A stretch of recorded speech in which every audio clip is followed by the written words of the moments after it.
tellement beau dehors, mec. Il fait tellement beau, on va se régaler. Là, petite vidéo technique, mais on est au Mexique. Ouais. C'est trop cool. Trop bien. En gros, on devait passer pour une escale, on devait revenir à Vegas juste après. C'est pas encore fait, officiellement. Et ouais, c'est pas Officiellement, c'est pas on dit encore rien. fait. Mais on aime bien, on aime bien. C'est sympa le Mexique. C'est parti, on se retrouve pour un épisode, Ouais. une vidéo technique où on va revoir vos mains. Vous m'avez envoyé plein de mains sur Instagram. Allez checker le Instagram, abonnez-vous. Et on va aller voir tout ça. Tu t'es fait une promo là? Là, je me suis fait une promo complètement gratuite. Ok. C'était au cas où j'avais un La doute. vidéo n'a même pas commencé. Promo. On enchaîne. Ok. Il y en a une qui arrive dans 2-3 minutes. Avec une petite pub entre temps. Petit peu dedans, une pub après. On est là, on va passer un bon moment. On va sélectionner quelques mains à l'avance et donc on va aller les voir ensemble.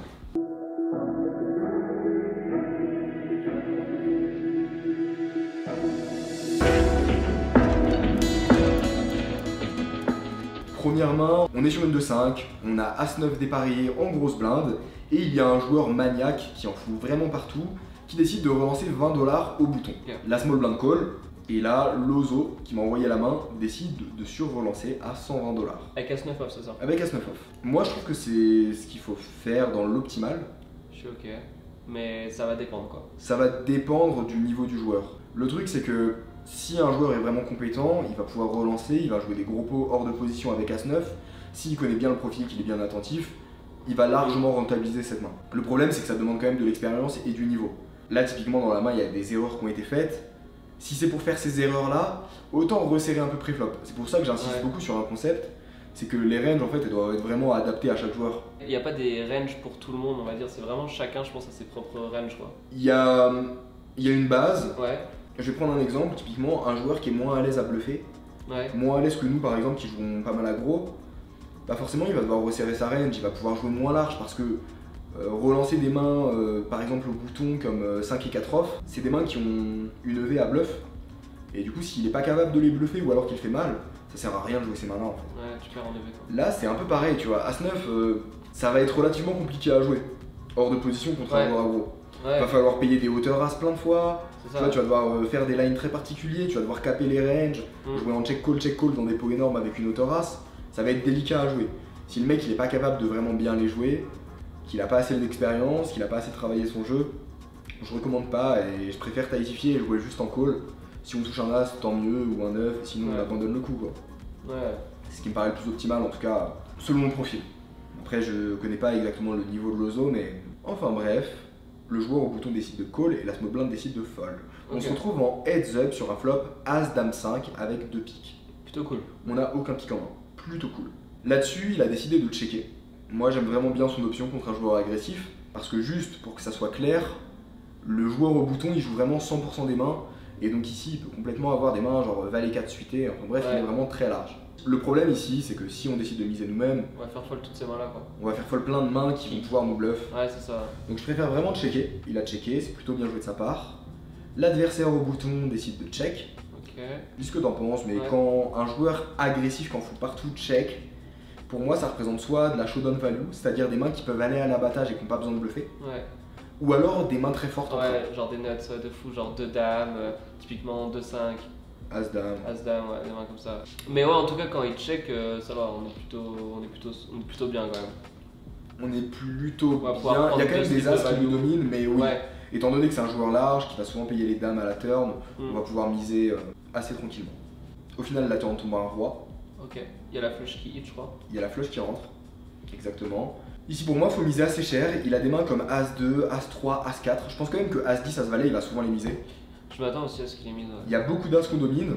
Il y a beaucoup de dames. Tu sais, des mains Ouais. comme Dame 8 dépareillées qui ont un pic, Ouais, qui complet. vont toujours payer. Il y a aussi des valets avec un pic qui vont toujours payer. surtout que c'est ça, toutes ces mains avec un pic, je pense que ce genre de profil, ça folde pas trop quoi. Ouais. Tu peux facilement faire un gros size pour bien prendre de la value quoi. Donc pour moi, on a un bet qui est très clear, un bet en value, et il faut miser très cher. Il y a tous les valets X, les 10X aussi qui va pas fold, toutes les gut shots donc. Il faut miser autour de.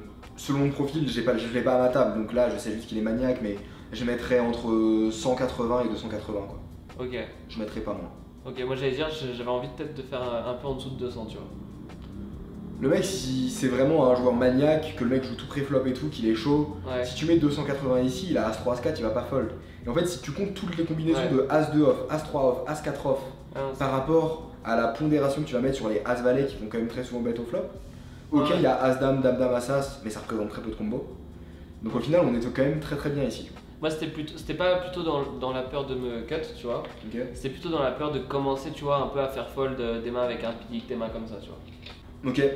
C'était plus ça en fait. Le truc, c'est que les mains avec un pic, Ouais. même si tu mets 180, si le mec il a un pic pur, Ouais. tu vois, à la limite, vas-y, juste les valets de pique quoi. Ouais. Mais Ouais. la plupart des piques, il va juste les fold quoi, contre une grosse mise dans tous les cas. Ouais, c'est que les PR plus pique qui vont C'est payer. que les quoi. paires plus piques. Et du coup, autant miser très cher parce qu'une paire plus pique, il va te la payer très cher. Ouais, donc, On pourrait faire un flopzilla un peu pour voir, mais en Ouais, gros, vu comment on peut augmenter le size, on va quand même être payé assez large. Quoi. Ouais, je suis ok, je suis ok, je suis ok. Donc, Bah, dans ces cas-là, je préfère mettre beaucoup plus cher du coup. Ouais, au final, Lozo, il a décidé de miser 80 $. Mm. Je suis vraiment pas fan. Ouais, c'est pas assez cher, on perd pas mal de value quoi. Ouais, on perd trop de value. Ouais. On perd juste trop d'argent. Je sais pas le stack effectif, il est à combien. Mais en tout cas, ça me paraît vraiment pas optimal. L'adversaire paye et River tombe un 7 de pique qui fait rentrer la 4 flush. Ok. Nous, on n'a pas de pique. C'est pas la. C'est la pire. C'est pas la meilleure. C'est la pire. La range de l'adversaire, c'est quoi? Il a des dames. Malheureusement, sur ce size, pour le coup, il a pas mal de piques. Ouais. Sur une taille de mise aussi petite. Pas mal de piques de fou. Et du coup, il se retrouve avec quand même pas mal de nuts ici, enfin pas mal de J'ai flush. j'ai l'impression qu'on peut presque pas block bet en fait. J'ai l'impression qu'on peut juste check fold quoi. Pour moi, c'est juste un check fold. Ouais. Si on check, il a une dame, il va check. Ouais. Pour moi, il n'y a rien à faire ici. Ouais. C'est juste un abonnement. Ouais. Au final, Lozo, il a décidé de bet 220 $. Enfin, on n'est pas en bluff, parce que dans tous les cas, le mec, il a plein de piques, il va toujours les payer. Ouais. On n'est pas en value, parce que le mec, il a plein de piques. Ouais. Même s'il a une dame ici, il est pas bien, tu vois. Bah, il va pas couler, Le mec dame. il a une dame, je le vois mal coller quand Je même. le vois mal call, il a troisième paire, board for flush. On lui demande Même 220. s'il est maniaque, Ouais. là, on lui en demande vraiment beaucoup. Ouais. Et si vraiment le mec, il est assez chaud pour payer là, en fait, il va les faire tapis à la turn, quoi. Bah ouais. Tu vois. Non mais c'est clair. Donc, je vois pas comment. Je comprends pas la line. On est ni en bluff parce qu'on fait rien fold. Ouais. On n'est pas en value, enfin on fait pas fold des mains qui nous battent, des mains combat pardon. Du coup là on est juste en train de jeter 220 $. Ouais, C'est pour ça que je suis très curieux d'avoir son thinking process. Ok, on a eu des informations. J'ai demandé Ouais. à Lozo pas mal d'informations justement sur le joueur en face et pourquoi il avait joué de cette manière. Mm. En gros son thinking c'est qu'il le transforme en bluff. Ouais. Il estime, c'est son estimation. Moi je pars toujours du principe qu'on ne peut pas juger l'estimation. Ce qui est vraiment important et ce qui est fondamental, c'est le processus de réflexion avec les informations qu'on a et ensuite voir si le processus de réflexion est correct.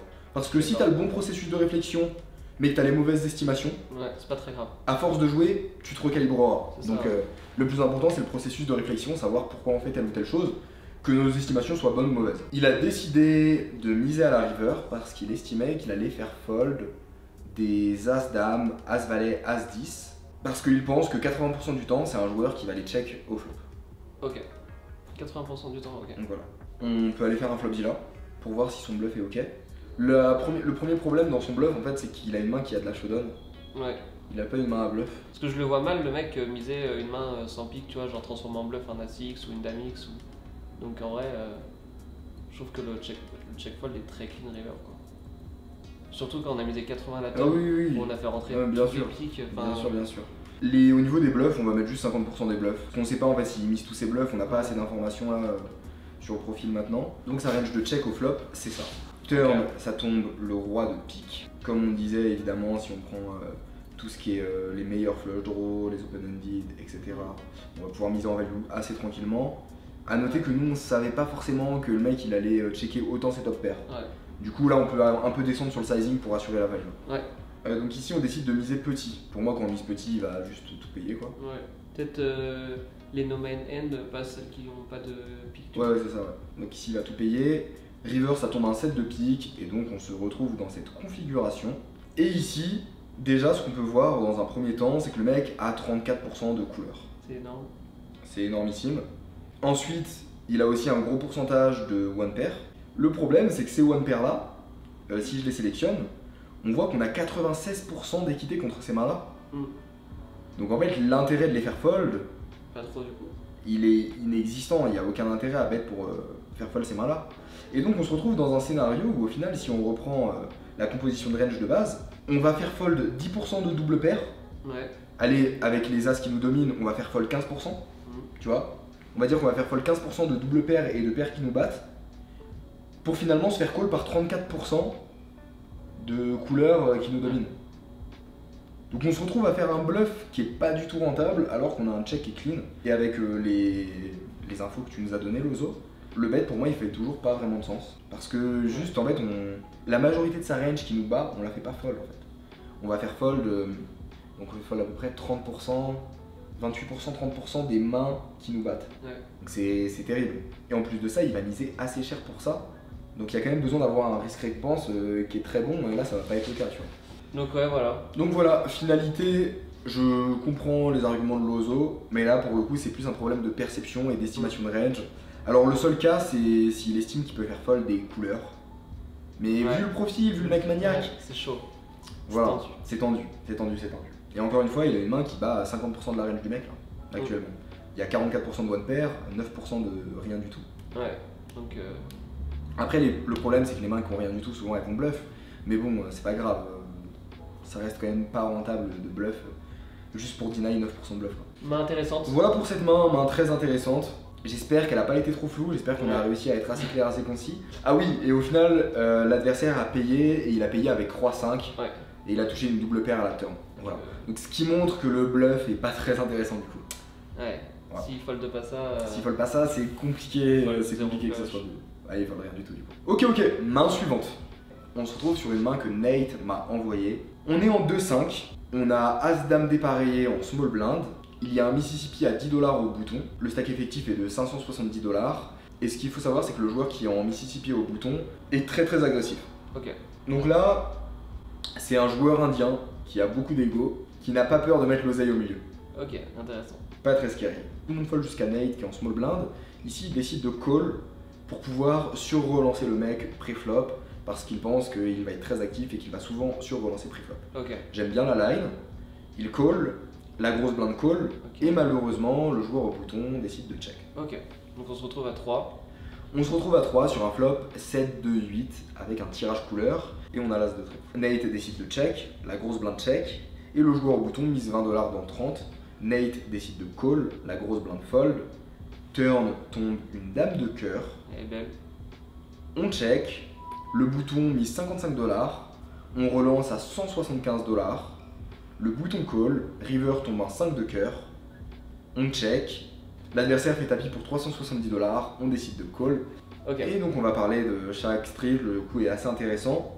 Globalement, moi déjà, ma première impression, je trouve que la main est assez bien jouée. Ouais, je suis aussi ok avec toi. Je suis. Au flop, il mise 20$, on a deux cartes hautes, on a un backdoor flush, c'est un call qui est assez clear. Pas d'intérêt à raise. Pas d'intérêt à raise, pas d'intérêt à reprendre l'initiative à don't bet ou à prendre le lead. Donc au flop pour moi rien à dire. Turn tombe une dame. J'aime bien le fait de check si c'est un joueur agressif. Ouais. Donc il mise 55$. On n'a pas vraiment la possibilité de just call. Ouais, non. C'est un board trop connecté, il y a deux tirages couleurs. C'est ça. Pour moi. On va faire payer tellement de moins bonne quoi. La seule question à la limite, ça serait sur la taille de la mise de la relance. Il fait combien déjà? Il fait 175. Ok. C'est déjà assez cher hein, mais. Si le mec vraiment il est chaud, pourquoi pas mettre 250, pourquoi pas faire tapis direct, tu vois. Des fois t'as des mecs qui ont un tirage couleur, ils veulent pas lâcher et c'est tout. En plus c'est un board qui est assez connecté. Il y a pas mal de mains comme 9 et 10, enfin en fait des doubles tirages, 4, Valet 10, 5 et 4. C'est vrai qu'en perso on peut avoir facilement pas mal de draws et du coup il peut chauffer. Même une dame, tu vois, j'ai l'impression qu'une dame il va pas la lâcher sur un board aussi connecté. Ouais. Donc potentiellement faire tapis, là pour le coup, Nate on n'a pas assez d'infos sur vraiment le profil. On sait certes qu'il est aggro, qu'il est chaud, bah non, on sait même pas qu'il est aggro. On sait qu'il n'a pas peur de mettre l'argent au milieu. Ça peut vouloir dire plein de choses. Il peut payer n'importe quoi mais pas bluff. Il peut bluff mais pas payer n'importe quoi. Donc là vraiment on n'a pas assez d'infos malheureusement. Relancer 175, j'aime assez bien. L'adversaire call, river tombe à 5 de cœur. Ici on décide de checker. Il a pas mal de tirages qu'on manquait, donc il va naturellement avoir assez de bluff. Et il va avoir largement plus de bluff que de flush qu'on touchait. Donc je reste très ok avec le call, ça va être très profitable. Maintenant, on peut parler des informations qu'ils auraient pu nous faire déjouer, parce que là, le coup, il est bien joué avec les informations qu'on a. Moi, une information qui aurait pu être intéressante, c'est est-ce que le mec joue agressivement ses tirages couleurs? Parce que si le gars, on l'a déjà vu checker avec des tirages, c'est-à-dire que River, il a pas de flush, quoi. Il a pas de flush. Et là, dans ce cas-là, le mec aurait principalement des doubles paires, des brelans, et donc on aurait plutôt un check fold. Tu vois. Donc ça serait une information qui pourrait nous faire jouer. Ça serait l'information, est-ce qu'il call n'importe quoi? Est-ce qu'il bet et call n'importe quoi? Typiquement, est-ce qu'à la turn il peut miser une paire de 8? Ouais. Enfin, tu sais, une main comme As-8. La misée, il y a des mecs qui aiment bien bet, dès qu'ils ont une paire, ils bet. La call, et peut-être il va encore call river. Si c'est un mec vraiment comme ça, je préfère faire tapis directement et prendre le max à toutes ses paires faibles, qui va décider de checker à la river. Donc voilà, c'est les informations qui pourront nous faire déjouer et nous faire changer de plan. En tout cas, le spot, je le trouve très intéressant. Je pense qu'il est plutôt bien joué. Je pense que sans info. Sans info, moi je le joue comme ça. Ouais, sans info, je suis ok. Sans info, il est bien joué. Au final, l'adversaire a retourné 3 et 7 de cœur. Donc il a touché sa couleur à la river. Ok, il avait une paire. Mais par contre, il a quand même misé une petite paire à la turn, tu vois. Ouais. Ok, il avait un tirage couleur en plus, mais c'est quand même assez anormal. Et donc ça peut présager que potentiellement il pourrait miser des 7, des 8 seuls ici. S'il est capable de les call et de les call river, bah du coup raise into winning. Ouais. En tout cas, le processus de réflexion me paraît plutôt bien. Nate m'a dit, je suis pas sûr de ma line au flop et du call river. Moi, pour moi, ta line au flop, il n'y a rien à dire. Ouais, c'est standard. Et ton call river, ça dépend juste du profil. Voilà. Bon, les spots étaient assez denses, assez complexes. Très intéressant. J'ai trouvé ça très intéressant. J'espère que vous avez kiffé. Faites-moi vos petits retours en commentaire. N'hésitez pas encore à envoyer des mains comme ça. Non, les likes surtout. Les likes. En gros, on pète un câble avec Hugo. Sur YouTube Analytics, je vais vous montrer. Je pense qu'on va rien voir. Mais en gros, à chaque fois que tu fais une vidéo, ils te disent ton score de la vidéo par rapport aux autres choses. Et du coup, à chaque fois, on veut rush le meilleur score. Et les vidéos, elles vont être promues selon les likes, les abonnements et les commentaires.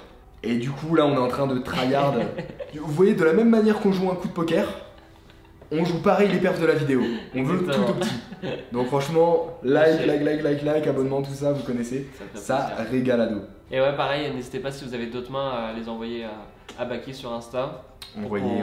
Pour qu'on continue comme ça de review vos mains. J'ai masse DM sur Insta, donc je suis pas ultra je réponds pas à tout. Mais en tout cas, ça fait plaisir. Ouais. Et dans tous les cas, je les lis juste, des fois je les lis avec 3-4 jours de retard parce que tu vois, j'ai un décalage. Mais dans tous les cas, à chaque fois qu'on fait une vidéo technique, on regarde tous les messages, on trouve des spots où ça parle de mains techniques et on les met. Donc on va pas mal continuer ce format, en tout cas dites-moi si vous avez kiffé. C'est assez simple, c'est assez... Voilà, tu vois, on rentre pas trop en profondeur non plus et surtout on voit du pratique. On n'est pas que dans de la théorie quoi. C'est du concret quoi. Et en plus ça permet d'aider la communauté, avec ton Romain, et faire des sortes de mini coaching à distance. Bon, forcément on peut pas poser autant de questions, c'est pas aussi ciblé. Donc c'est moins puissant, un truc qui mais ça reste intéressant. Un truc qui pourrait être pas mal, d'appeler un mec qui a envoyé une main. Un truc qui pourrait être intéressant, c'est de faire un coaching en vidéo. Faire un coaching en vidéo. Dites-nous ce que vous en pensez. Yes. Et ça peut être une bonne idée. Donc je garde ça en tête, Allez, vas-y, bisous les gars, amusez-vous bien. Et nous on va profiter du Mexique, on va aller sortir, s'acheter une petite glace, se balader au soleil. Let's go. Les gars.